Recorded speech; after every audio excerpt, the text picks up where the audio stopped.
right, hello. Welcome to the fourth session of these practice sessions. Just gonna get into it today. Got a little fidget move of sorts that I'll be practicing a little bit, so can't even do it right. A little something like that. I think there's a few aspects that I'm kind of working on. Sort of the important part of this move is this is kind of a setup and then kind of this flare here with this right hand. And it's also just generally kind of difficult to keep that together. I think the move looks best when I can flare it out and bring it back pretty quickly like that.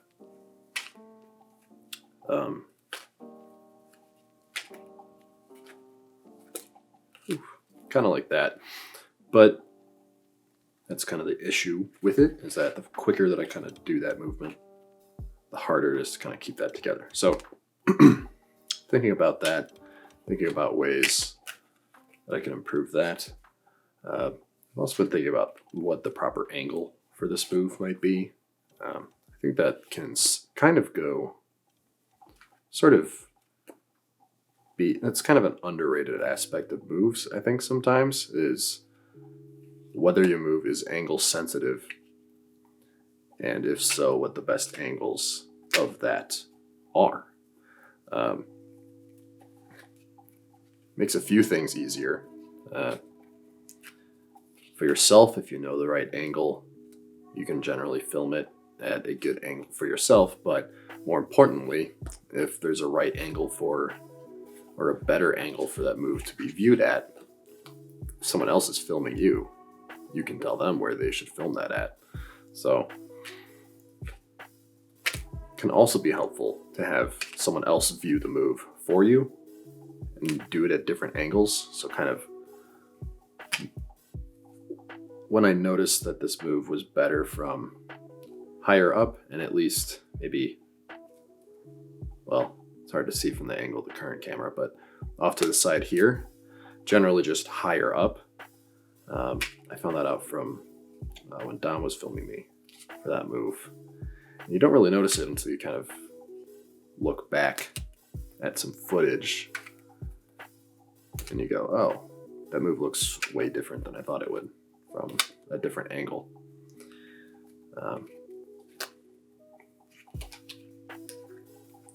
And a move can look completely different depending on the angle that you view it at, particularly if there's some kind of, like this move kind of has a display. I'd say it's a pretty quick display. There goes the cards. It's a pretty quick display. But in general, if you have a display, I think that's probably most important, to think about where that best angle is. There's some moves just work well from really wherever you're at. I'd say kind of basic combos, some things like this generally look okay from most angles.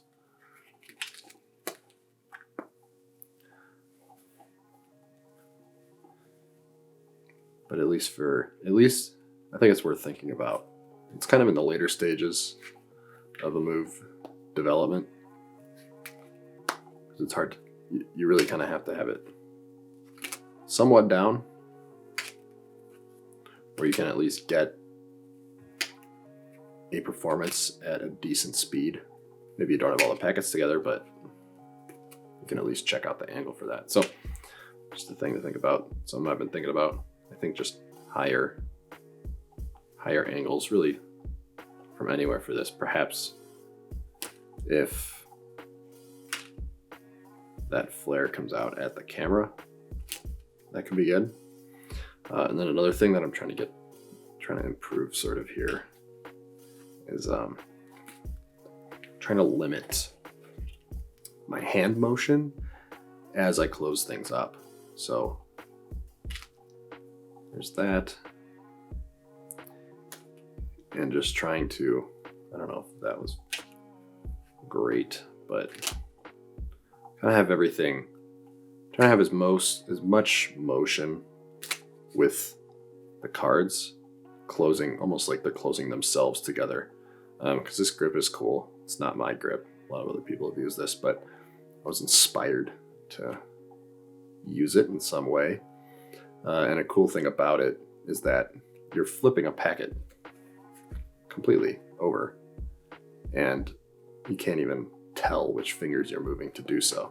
I think that's sort of a common theme in a good move or good moments of a move, is if there's a lot happening in the cards with smaller amounts of finger motion. I've sort of talked about this a little bit in the newsletter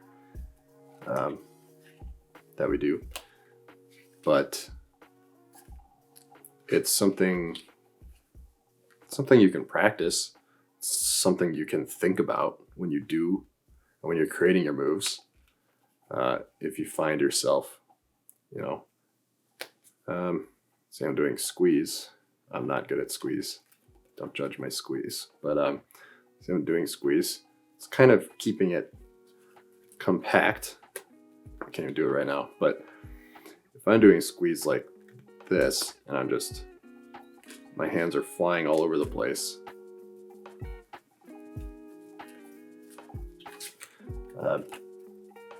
Looks like I'm putting more effort into the move. Or if it's kind of not really helping my point here because I can't even do it, but kind of looks like you're trying harder, I guess, if you have all this hand motion going on and not enough card motion to match it, or at least if you can sort of minimize the amount of motion you're doing with your hand and still have a lot of card action going on. It sort of looks like everything's happening a little more effortlessly, which can be good. It's not a rule. There's no rules in cardistry. But it's a way that if you're looking to improve a move in some way, like this one that I'm trying to do, it's an option to consider. Is there a way to decrease hand movement while still accomplishing the move? If so, it's maybe worth a shot. Might make the move look better, who knows? Might make it look worse. But it's something to try. It's something that I've at least found in my own moves.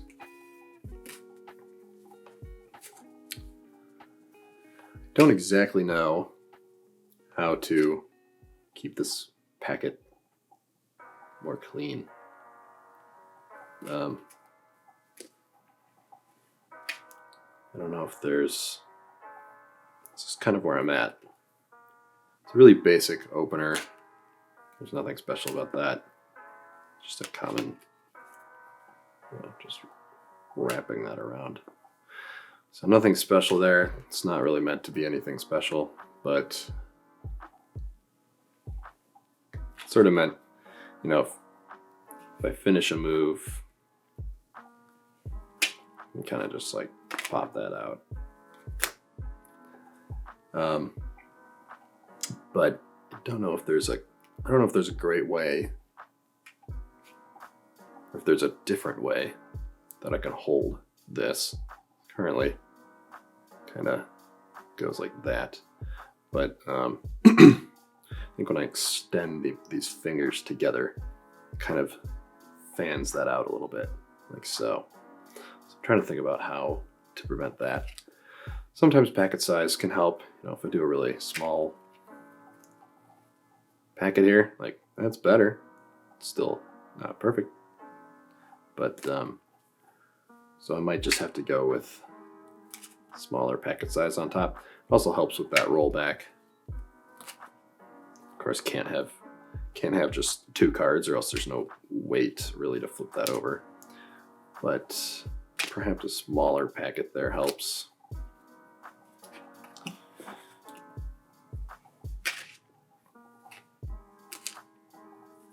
And in general, it's, you know,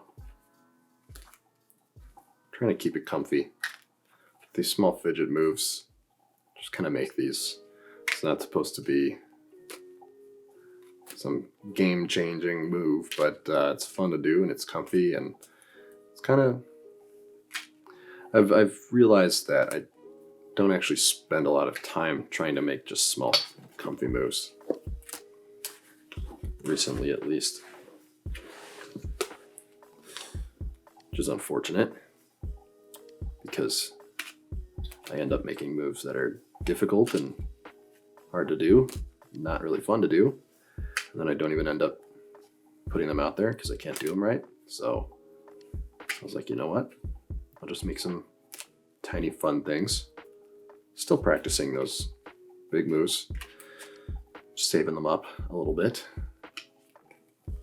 But, you know, in the meantime, nice to make some fun things like this. So if you are similarly struggling with just making large, complicated, difficult, not super fun moves to do, I would recommend just try to make some fidget moves. I think there's a lot of options.